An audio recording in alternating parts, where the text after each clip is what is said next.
Cool. Welcome to the first lesson here. This is going to be on DOM manipulation.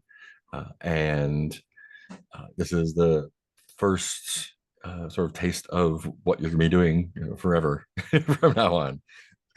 Um, we're not going to go over too much JavaScript basics. I'm available to answer questions or do reviews on that at any time if you want. If even later today, if someone's like, I don't get arrays at all, we can do a little session on those. But for now, we're going to stick with the DOM manipulation stuff. And just a preface, I guess. I think there's a section in the phase one called like the 3 pillars of JavaScript, which is a little bit grandiose, I think. But for our purposes, there are like 3 main chunks that we're going to be focusing on in phase one. It's going to be our DOM manipulation, which we'll talk about today. And that is, like we said, selecting, adding, removing, changing elements on the web page. There's going to be DOM events, which add the interactivity. So clicking on buttons, submitting forms and all that. And then the third pillar or tripod is the hitting remote servers with fetch. So that'll be getting data from somewhere else. And those all tied together. And that's pretty much going to take care of 95% of what you're going to do with web app. Cool. So today, DOM manipulation. So when we leave here today, ideally, you will be able to explain what the DOM is, look at it and manipulate it in a browser through developer tools, select elements from the DOM, like we said, create new DOM elements, alter the contents of them, and remove them. Our 4 basic operations that you're going to see echoed across all of our stuff: create, read, update, delete. Yeah, and this should not be just me talking. At any time, if you have questions or want a clarification or would like to see further examples of something, just holler, put a hand up if you want to, and we will definitely jump in and do some more diving in for you. For now, I'm just going to share my screen. I don't think there's anything incriminating on my screen right now. We'll find out. Cool. And let me actually get chat over here so I can see chat and get you over here and hide our meeting controls. Great. And I'm just gonna pop open, let's pop open terminal first. And I'm gonna go to my repo for Flatiron, and I'm just gonna make a new directory for DOM manipulation. And I'm going to open this up with code. In theory, here it comes. So many things open. I'm going to open this up in code. There we go. Quit terminal. Great. So this is where we'll be working. I assume you've had some experience using VS Code so far. If not, I'll be narrating stuff as I kind of go along. I'm going to hit, I'm a big fan, big proponent of using keyboard shortcuts instead of selecting things from menus when possible. VS Code is great for that. It has a lot of really useful built-in shortcuts, and it allows you to add shortcuts to things that don't have them or change them if they're more intuitive for you. So I usually pop open a terminal at the bottom of this by hitting Control backtick. And so this just lets me interact with stuff on the command line as I'm doing it. And on the left side over here, we have our files. So before we actually go into the writing code part, what is DOM manipulation? Or what is DOM manipulation? Anyone can answer. Or let's call Ryan. Tell me a little bit about what you know about DOM manipulation. You're using the DOM or the document object model to change things that are written in the HTML for the website, or adding things or deleting things. Yeah, changing them, deleting, and also we're adding and all that stuff.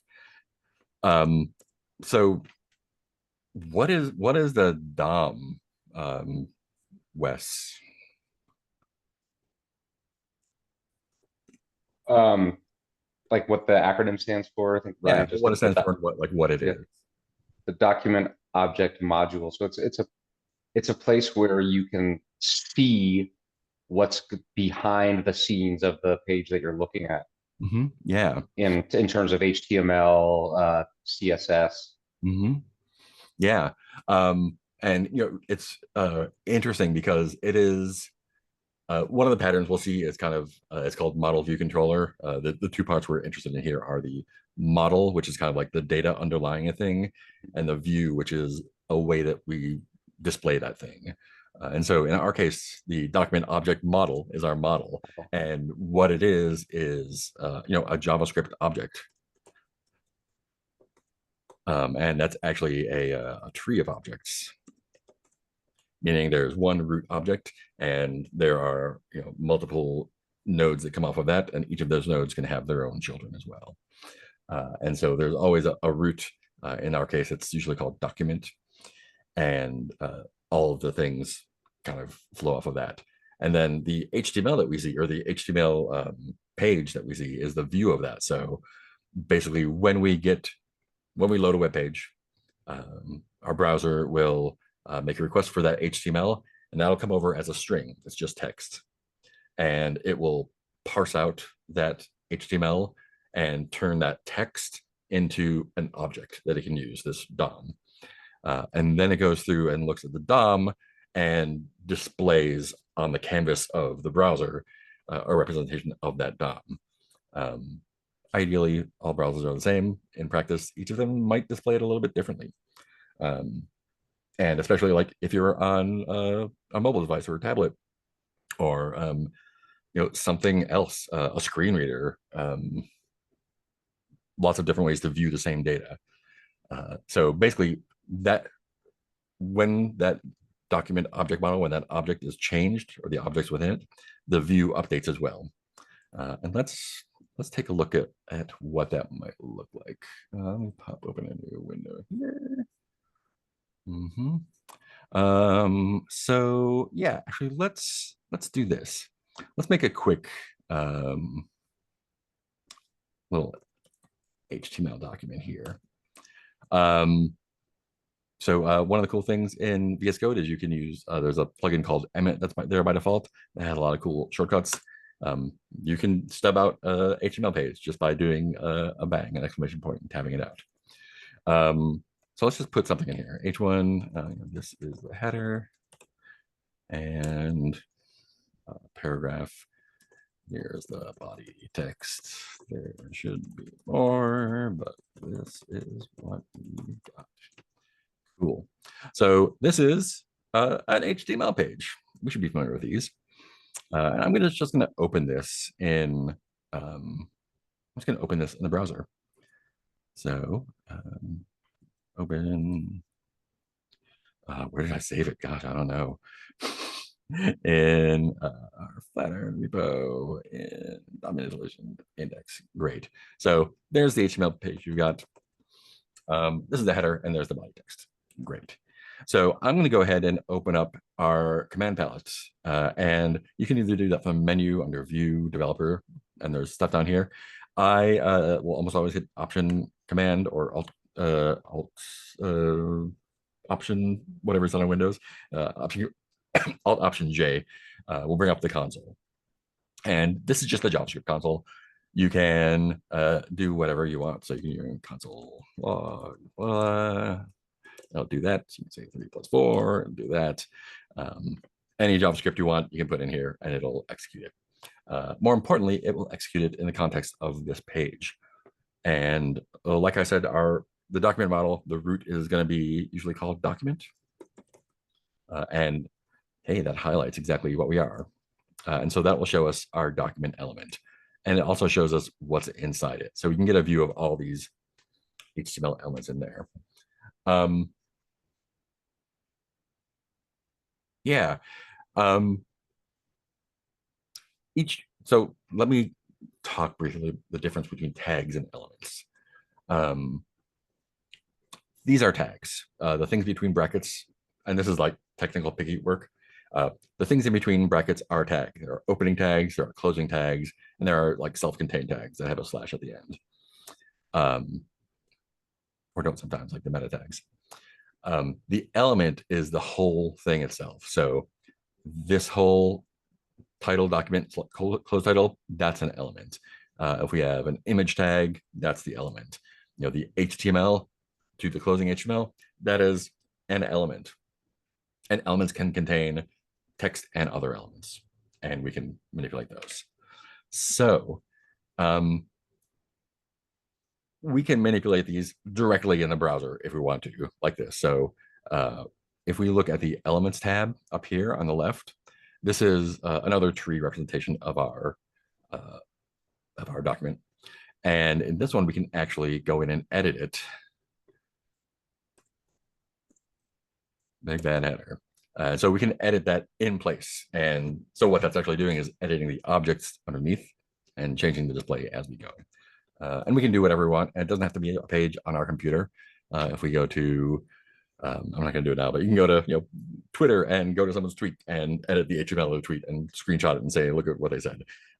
It's it only changes on your computer though, because you're only modifying what's in your document. So you can do that in the console, but we want to change it via JavaScript. So to change something, we need to get it first. John, what are some ways that we can select or grab an element? From the DOM or from Chrome? From JavaScript, yeah. You didn't highlight it, right? Or sorry. Oh yeah, no worries. So if we want to write JavaScript code to access one of the elements, what are some ways we can do that? Or if you want to phone a friend, go ahead and open it up. Would we be able to write up was it a JS or a CSS? Yeah, so actually, let's go ahead and create a JavaScript file here. Index.js, index.js. And I pretty much always have a console log. Hello, just make sure it works. And we'll hook that up in our index. So source JavaScript. Come on.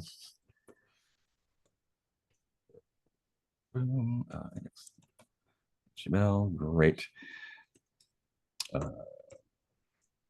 Sweet. And so if we reload our page, we should in our console, if I did it right, see, did I not do it right? What did I do?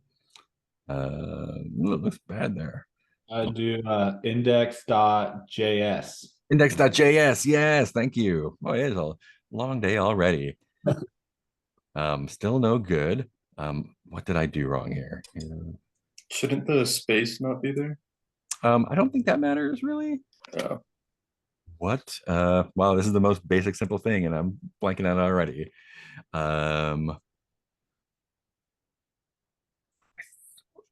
What did I do wrong? I feel like I did something really simple wrong here. Clearly I did. Script source. Is script a self-closing tag? No, it's not. Thank you. Okay. Yeah. Damn well should be, but it's not. Yeah, that's one of my eternal frustrations. Great. This should work now. Hello. Great. And that's why I always put this here, because it's easy to make a simple mistake like that and then do some work and your thing's not working for whatever reason, and like you're just not referring to the file right. So I always put a sample there just to make sure I get it hooked up, and when I know that's good, I can ignore it. So in this JavaScript file, so this JavaScript file has access to the DOM in this page. Austin, do you know any ways we can select an element from here? Is it the query select? Yeah, that is one way. Let's do how to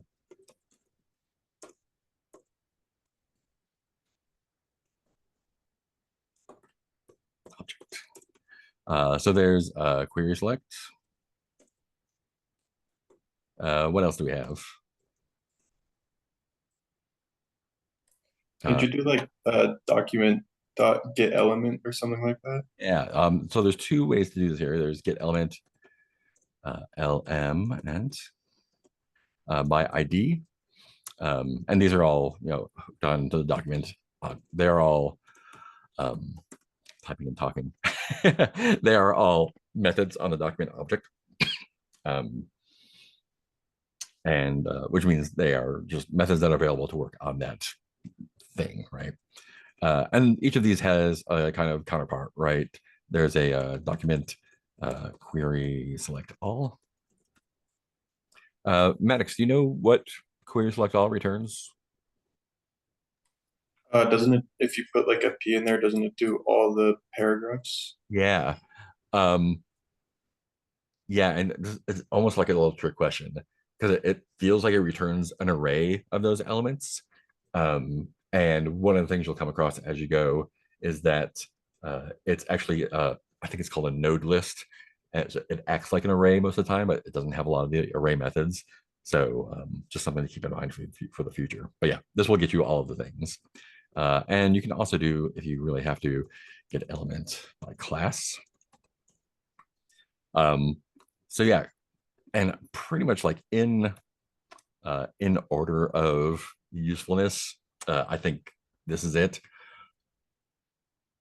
Brief aside. So if we want to, actually, let me ask a question. If we want to select a header here, what are some ways we could do this? Anthony.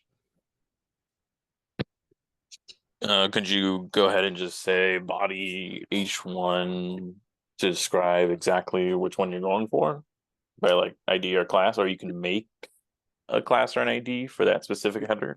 Yeah. So there's basically like three main ways we could grab it, right? Right now it's just an H1. So we could do a well, actually let's do it in the browser because we can do it here. We can say document query selector. Try that again. Document query selector. And if we just select for H1, there's only one H1, so it's going to give us the first one it comes across, which is that header.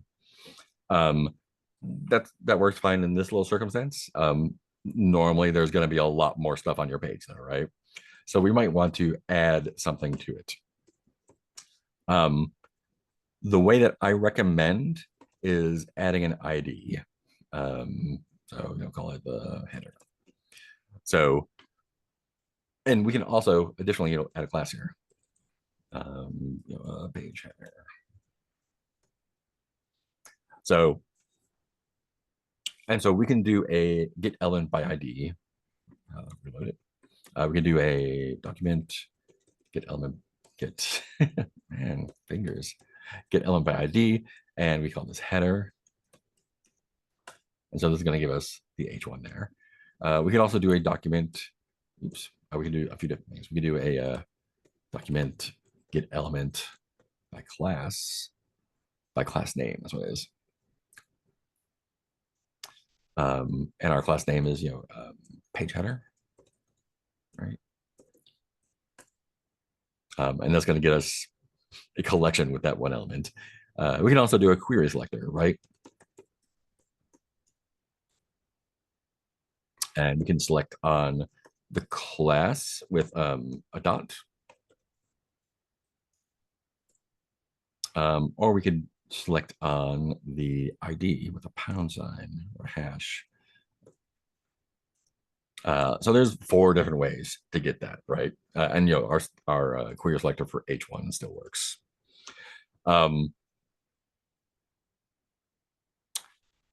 I tend to, in 90% of the cases, 95, 98, I always tend to prefer getting elements by ID.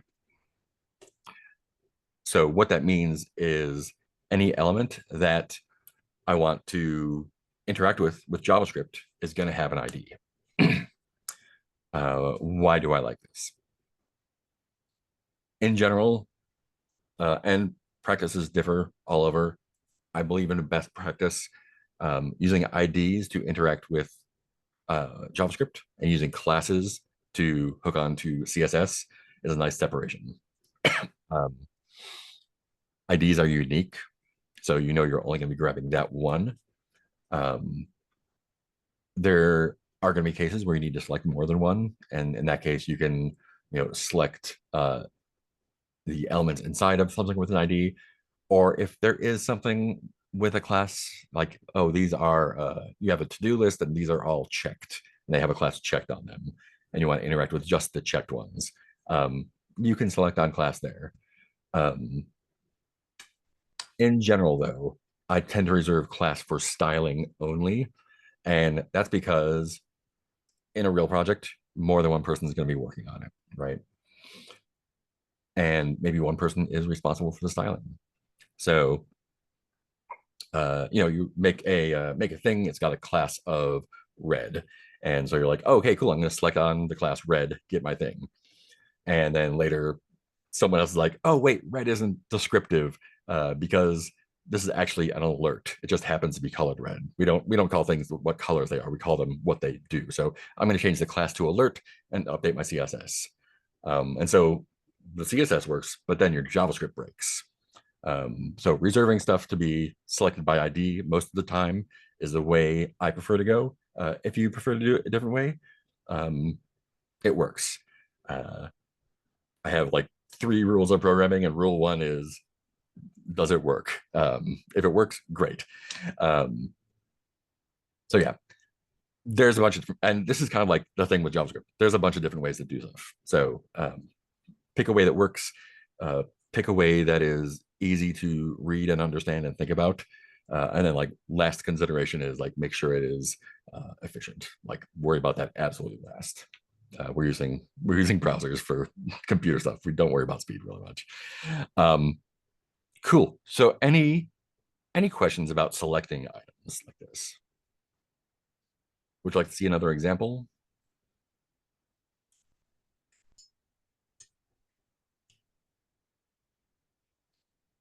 Or anyone not get it?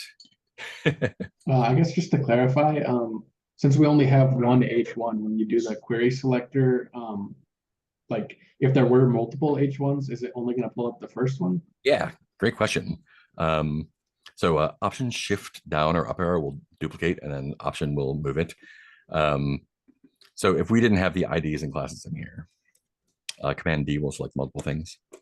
This is another header.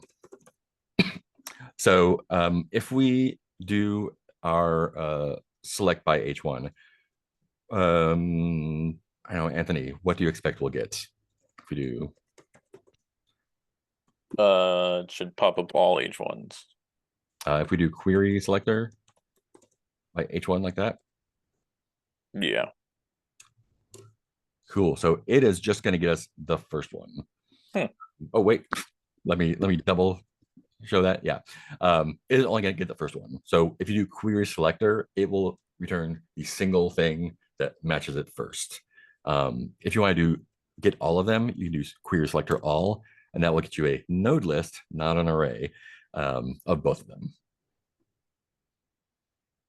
Does that answer your question? Yeah, and then I guess like if you specifically wanted to target the second H1, like how would you add that in? Yeah, if I specifically wanted to target the second one, and this is kind of brittle, because the page might change. They might add another one in between here. But if I did want to do that, I would probably do query selector all, and then select the second one with the index of 1. That's a really good question, though. I think if I came across a case like that in the wild, I would think about how I'm addressing my pages, because that's kind of a brittle way to do it. But yeah, this is a way to do it for sure. So those are indexed the same as like arrays are, right? With 0 first and then 1, 2. Okay. Exactly. Other questions or anything you'd like to see here?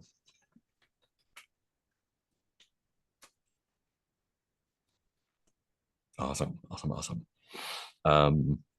And if later on you decide that you you missed something earlier on, please feel free to ask me to go back. Cool. So, well, that is selecting it. We're halfway there. Great. Cool. So let's talk, I guess let's talk next about creating stuff. So clearly we can just create stuff by editing the HTML here, right? But what if we wanted to do it dynamically? What if we had, in our JavaScript file, we had a variable,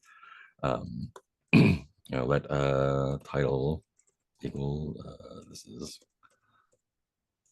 the real and we want to set that, we want to add that header on there.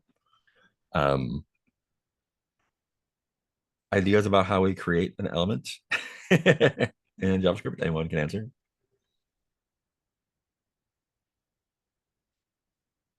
Trick question. I just said it. Is it document.createElement? It's indeed create element. Yep. One of the nice places where JavaScript actually does something normal. Cool. So the things we want to give to create element, right?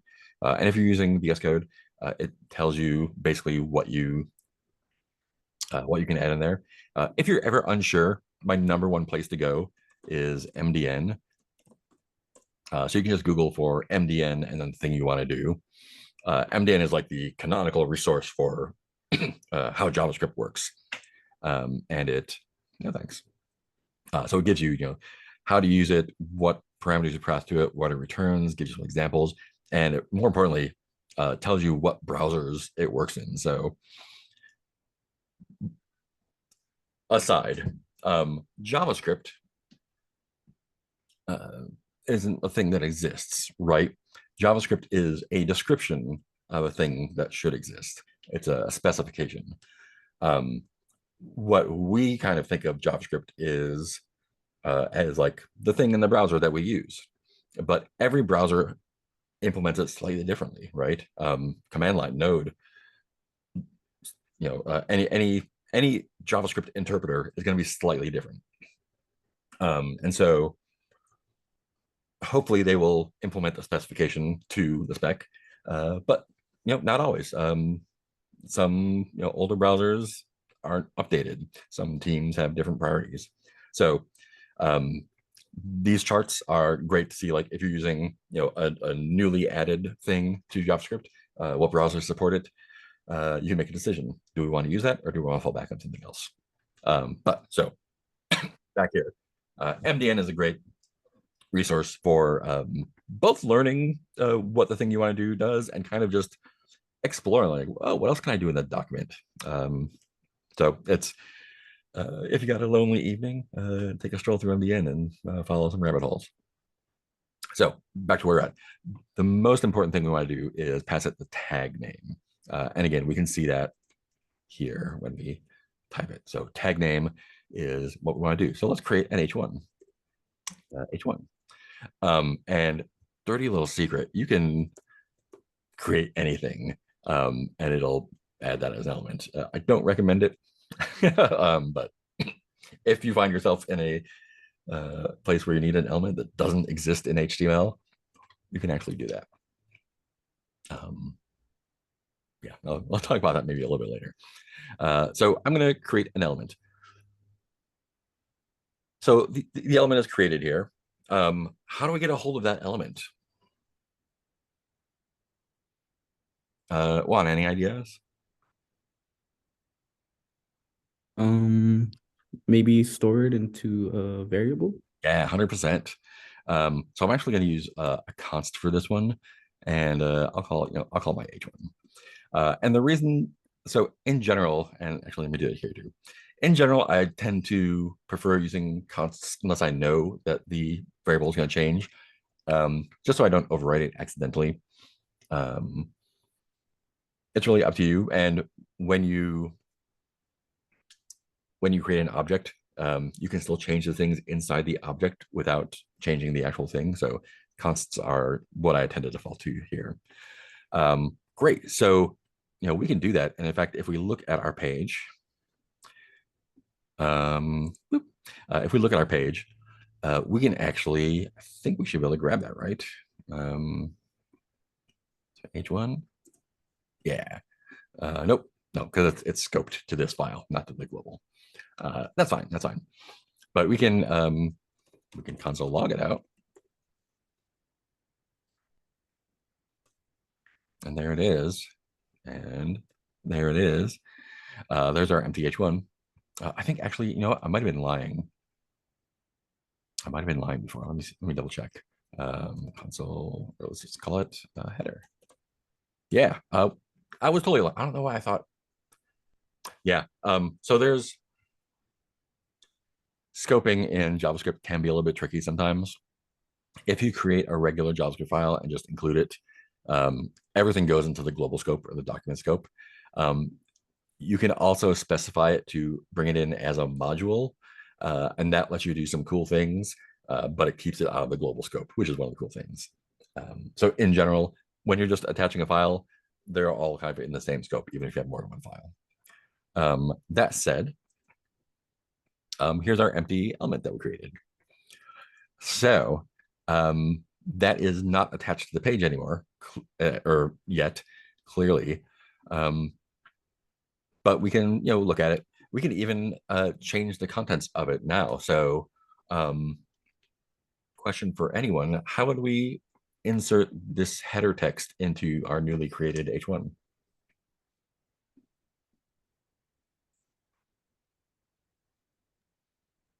Is it I don't know the full answer, but something like .append? Exactly. Yeah, 100%. So append is a method that exists on HTML element objects. So we can say H1 append and then say what we want to do. So if we had another element that we wanted to add to this one, we would append that one. But now, so document is an object. We could append it straight to the document. Let's see what happens here.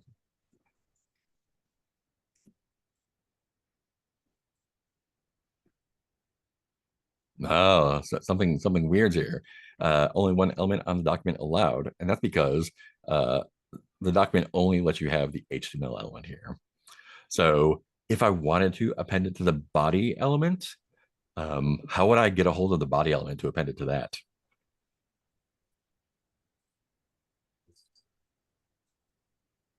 Right, dude. No, honestly, there probably is smoke in here though. What's that?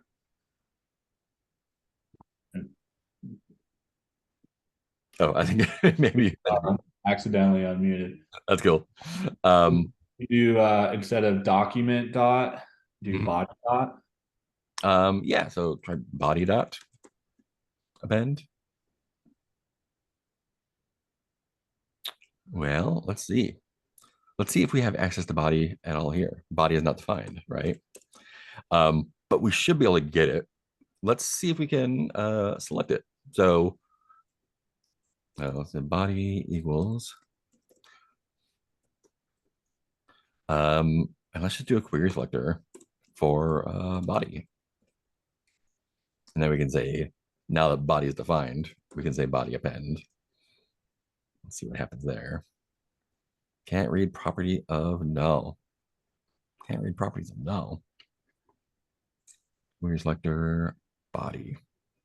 Again, what did I do wrong here? Null. Let's see, document query selector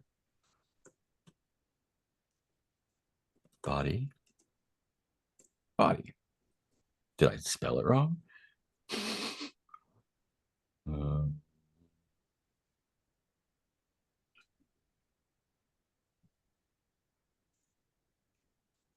Let me call it something else. Maybe the name was messing up.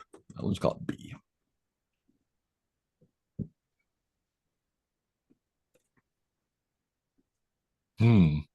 Still null. But if I do, let me double check something here. Oh, I know exactly what's happening. So actually, let me do, we'll do constant C. And C will be body. Great. So why is it picking up in the console, but doesn't pick it up in the JavaScript here?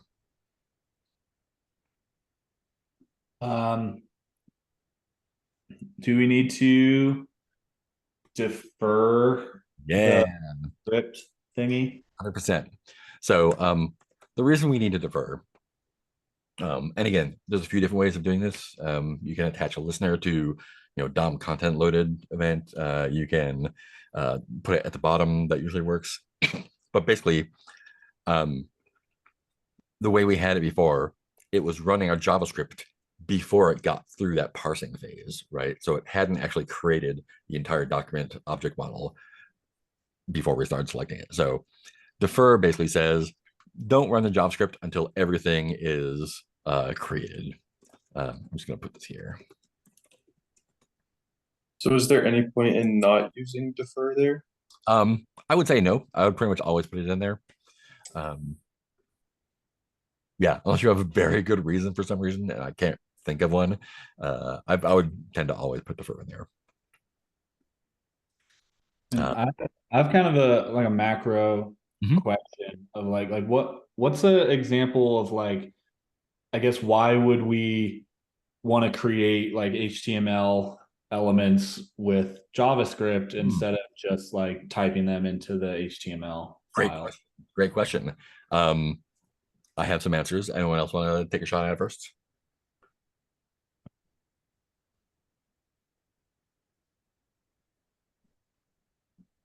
Yeah, really good question. So basically, when we create HTML elements with JavaScript, we are generally doing that because we want to create them with some data that we don't have when we write the page. So that could be anything from something someone puts in a form field. We could alter or add elements when they click a button. When we could grab some information or load some information locally. We have an array of things, and we want to build an element for each one of those things in the array. We can't really do that in the HTML because we don't know what it is yet. So yeah, fantastic question. Is basically we generate HTML elements with JavaScript when we want them to be dynamically created dependent on some data that we don't have when we write the page. Does that kind of answer what you're asking? Yeah. Thank you. Cool. Yeah, no, great question. Super good. Cool. Let's see if I was lying. Let's see if that works. Hello. Great. No errors. Let's see if we can get our B here. Yeah, there's our body. All right. And did we append that H1?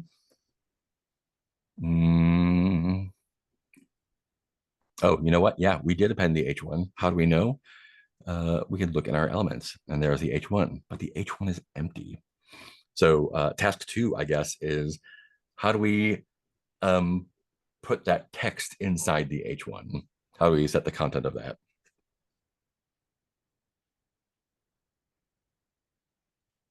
Could you do b.textContent equal? Yeah, exactly. These variable names are not great, but yeah, exactly. So text content, let's verify that it works first. This is the real header. B text content equals header. Oh, we want to H1, sorry. There we go. Cool. So again, multiple ways to do a thing. I think this is the best way to do it. Best meaning what? Best meaning the most reliable and most straightforward.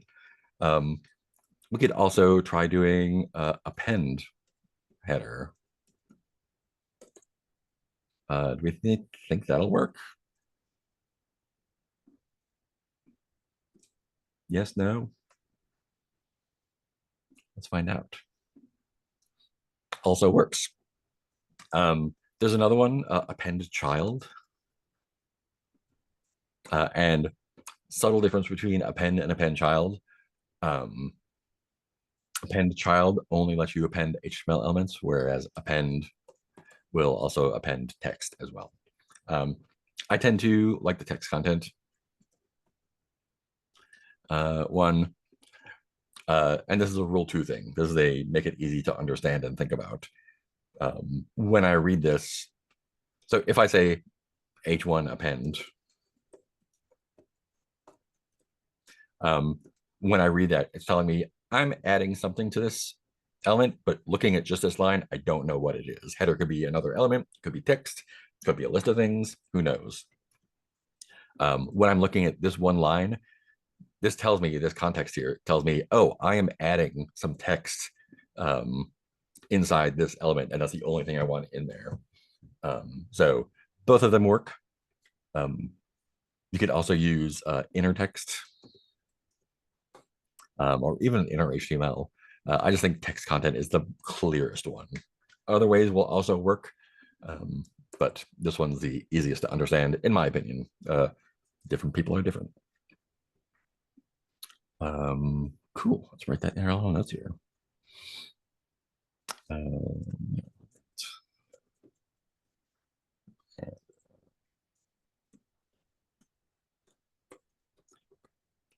And important, and this is something that I always mess up, not always, but often. I will often do this. Text content is something that you assign to, it's not a method. If you do that, you're going to get errors. So yeah, practice is the only thing that's going to make that better.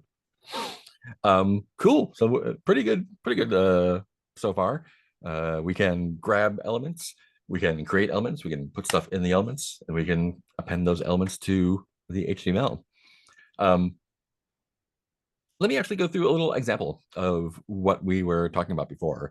So if I have a const shopping list, and we're going to make this array of loaf of bread,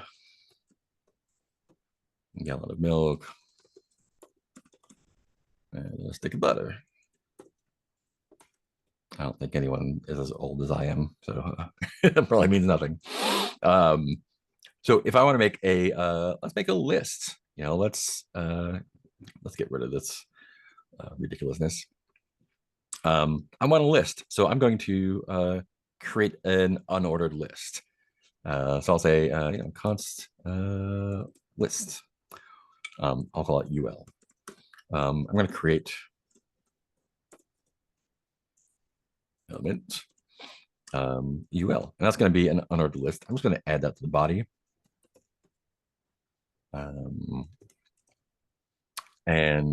Yeah, so this is going to show up here in our elements. There's an unordered list, there's nothing in it.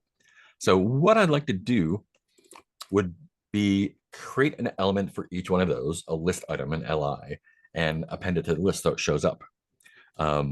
Anyone feel like they can talk me through that?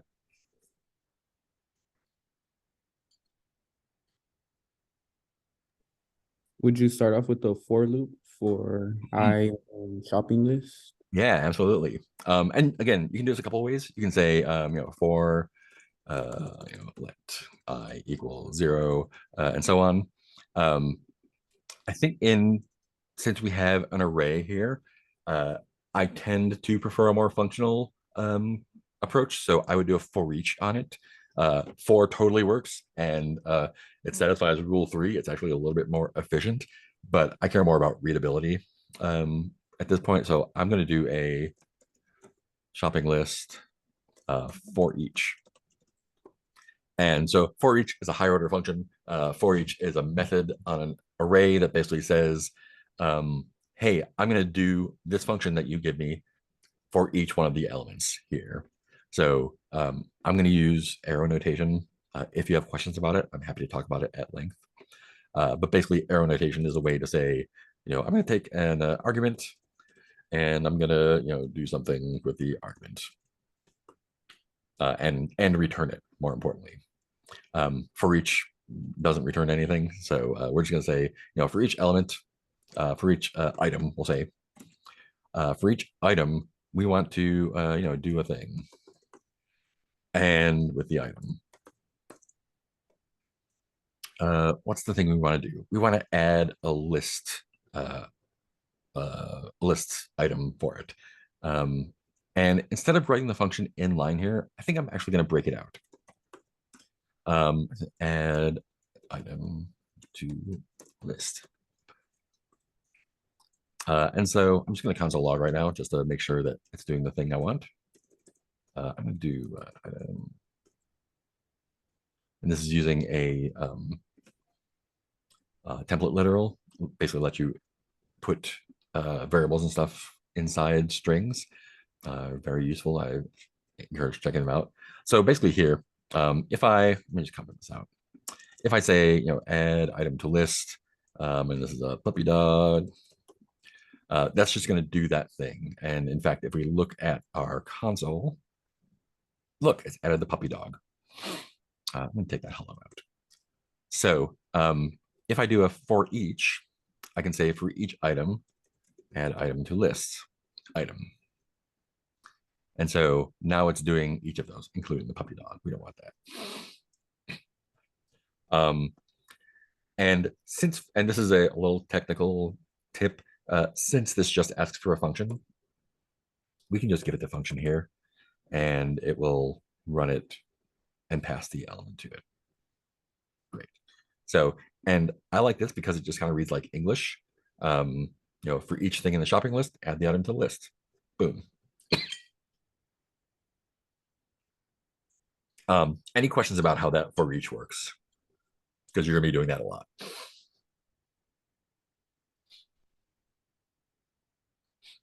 All right. So, in here, let's do the thing that we just learned how to do. Let's create the element, and I'll just call it item. Oh, not item. Li. We'll call it an Li. I'm going to create the element.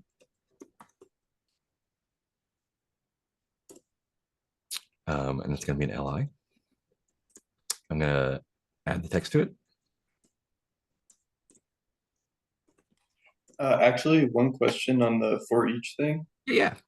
Where is it passing the array from shopping list at the top into the function? Is it with the for each itself? Yeah. So basically, this is the same as saying, oops. This is the same as saying for each, for each item, add item to list item. Okay. Yeah. So basically, what for each does is it calls the function, and this is a function. It calls the function that you give it to each item in that array. And so if we just want to pass each item into it, we can just say, hey, just use this function and run that function on each one. Does that make more sense? Okay, cool. Yeah, thank you. Yeah. Can be a little bit tricky to understand at first. And you can totally get away with just doing that without understanding how it works. I encourage understanding how it works. Cool. So for each thing in there, we can add that item. We're gonna do that by creating a list item, setting the text content to that item, and then we need to append it, right? And we have our UL. So I'm just gonna do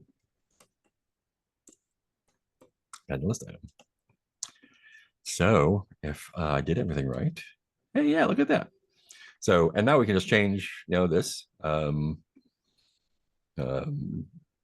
know, cinnamon. And now it changes that. So, and again, we could get this array from anywhere. We can define it here. We can load it from somewhere else. We can fetch it from a website. We can have a user input it. This is the strength of making things with JavaScript, is that we can do it dynamically. And this pattern right here, you're going to be seeing and using a lot in the next couple weeks. So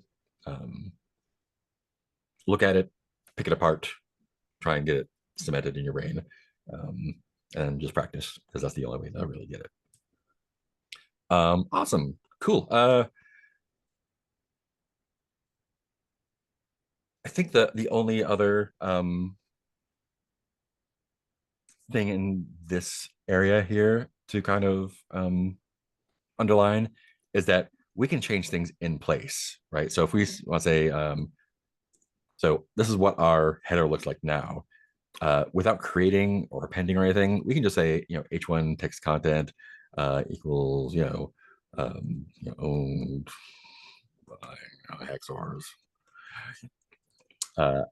If someone gets a hold of our JavaScript and changes it, they can open a new tab. They can H1 text content. What did I do? They can change that. Oops. What did I do wrong? Does it need to be appended? No, because it's the text content, right? The text content sends stuff to it, changes it. What did I do wrong? Aren't there multiple H1s in the HTML? Not anymore. We just have that one now. Okay.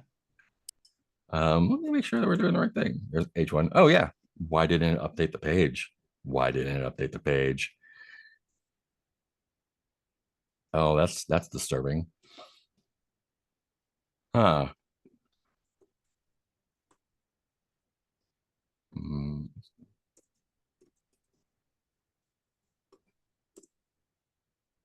Oops, sorry. But it's not changing the header. Oh no, what did I do? What did I do wrong? Am I just lying, straight up lying?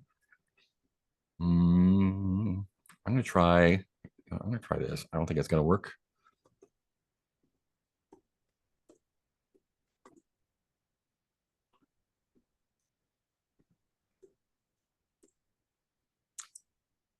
That is bizarre to me. H1 should be. Oh, you know what? H1 is the one that I'm creating, not the one that I'm selecting. Oh, big dum-dum. I'm going to do a query selector. Cool. But I'm selecting it. And that should, yeah. Whew. Boy, I thought I was losing it for there for a second. Yeah, so here we are selecting that H1 and then changing the text. So we can change the text in place of things that are on the page. Because they are objects and we can change objects internally without affecting the top level. Super, super basically. Cool. We just have our last thing, removing things. I'm just gonna pop into that. So how do we remove? I'm not going to ask because it is the same word. It is, we can either, we can remove child. So this will be the parent element, and we could say remove a child of that by putting the element in here. Or we could say, element remove, and that will remove itself. Would that child one remove the first, or like say there's two H1s in that element, would it just get rid of the first one? Yeah, great question. It will remove the child that you give it. So we would actually have to, if we wanted to remove, say we want to remove this H1. Oh no, it got hacked. So we're going to be removing it from body. So we do body remove child. So the body element is the one that contains the H1, and we want to say we want to get rid of a child of that. And we have to actually say, hey, remove the H1 that we selected here. And that will take it out. Alternately, come back, great. Alternate, we do it bottom up instead. So we can say H1, hello. We can say H1 remove. And remove the element that you're calling it on. So we're not calling it on a parent, we're calling it on the actual element. And that will do the same thing. Again, many ways to do the same thing. Pick whichever suits. Yeah, that part's super straightforward. So yeah, I'm doing pretty good. What questions do you have for me about any of this stuff?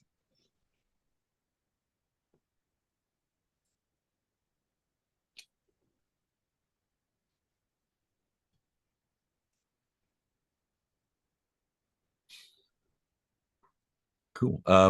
So let's just run through it real quick.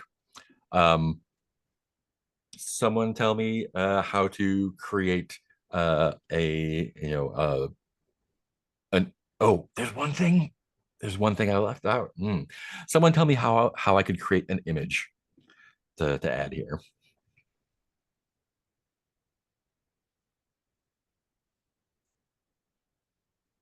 Ryan, how would I create an image element and append it to the body?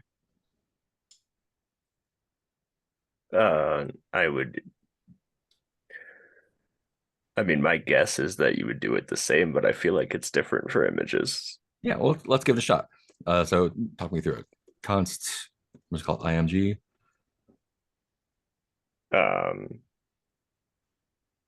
Is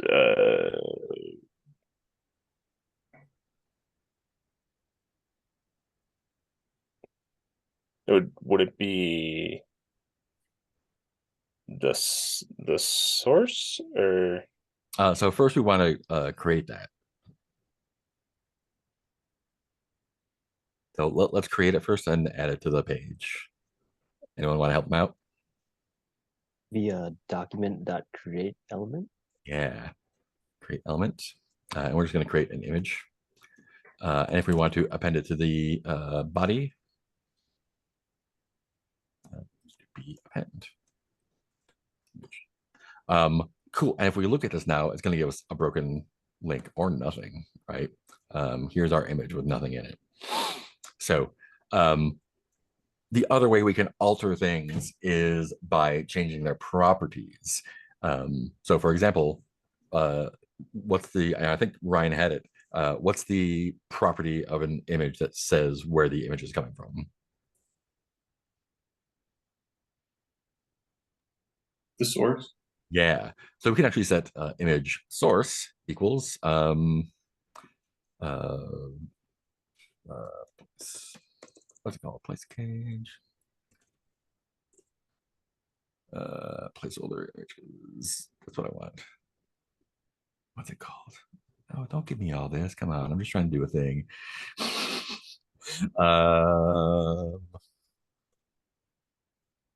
Yeah, it is place cage. Oh, it can't be reached. Oh no. What other good ones we have? Place kitten. Let's do place kitten. Great. Let's just get a kitten that looks like this. So placekitten.com. So we can set the source to a URL that has an image. And if we look at our page here, hey, now we got a cat. So yeah, another important thing. So we can set sources. We can change we can add or remove classes. Everything has a class list. So we can say image class list, and we can either add my class, or we can remove classes. Again, IDs you can only have one of, classes you can have as many as you want, which is why they're on the class list. Yeah, so any property that exists on an element you can set with JavaScript like that. Great. Yeah, I think we've done enough here. How to we can do that by setting text content or innerHTML. We can set properties.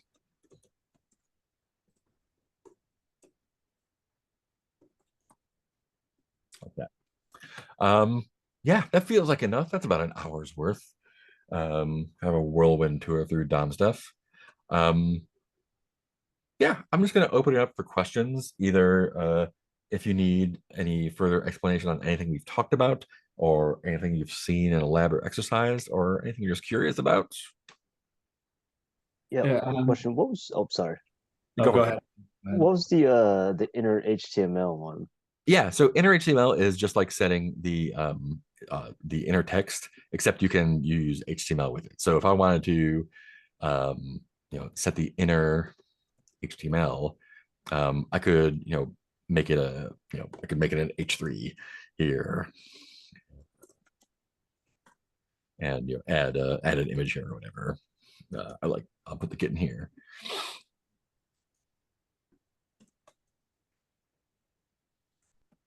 And so when I set the HTML, then I can add H3.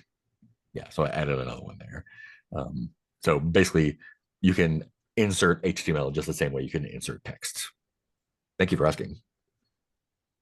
Did that answer what you're asking? Yes, thank you. Got it. Awesome, cool. Maddox, you had something? Yeah. In the Chrome, like developer tools, is the Elements tab. Is that where you can see the HTML after the JavaScript has all ran? Yep, exactly. And then also in that text document you made, can you like copy paste that somewhere? Yeah, no, in the where you in this one here? that one there. Yeah. You know what? I will copy paste that to the description of the video when I upload it. How about that? Yeah, cool. Thanks. Awesome. Yeah. Yeah, thanks for asking. What else we got? Back in the JavaScript file, would you be able, like where you created the image, like could you like combine 21 and 22 and do b.createElement? You have to start like at the tippy top of the document. That's an awesome question. Glad you asked. You could do b.element or b.createElement. It will not automatically append it. So let's get rid of our hacker stuff up here. It will not automatically append it, but basically you can call create element on any DOM element. It doesn't matter which one you call it on. Document is just the most reliable and it's always going to be there.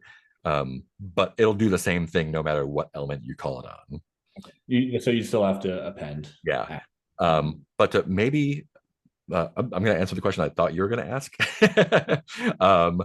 You could do if we're creating it off of the document, we could do be append like that.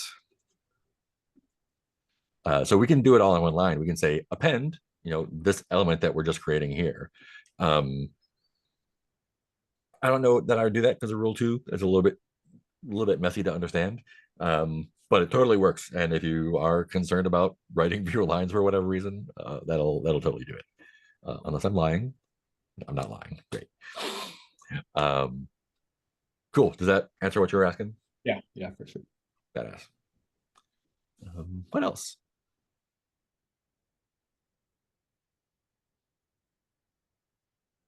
Awesome. Cool. Yeah, I feel like we got through a lot of stuff. Let me go ahead and stop sharing here. Yeah. No worries. Cool. Yeah. So last call. Otherwise, I'm gonna close it up here. I'll post the video to YouTube, put it in a playlist for the channel, and post it in the channel as well. I'll put that list in the description. Thanks for asking for that. Anything else before we close up?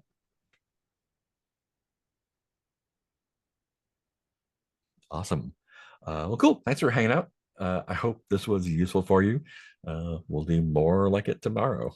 And if there's ever anything like basic JavaScript stuff or anything you're curious about, and you want a little session on it, let me know and we can put together whatever you want. I'm here for you. Awesome. Thanks. And I will see y'all in a little bit. Thank you.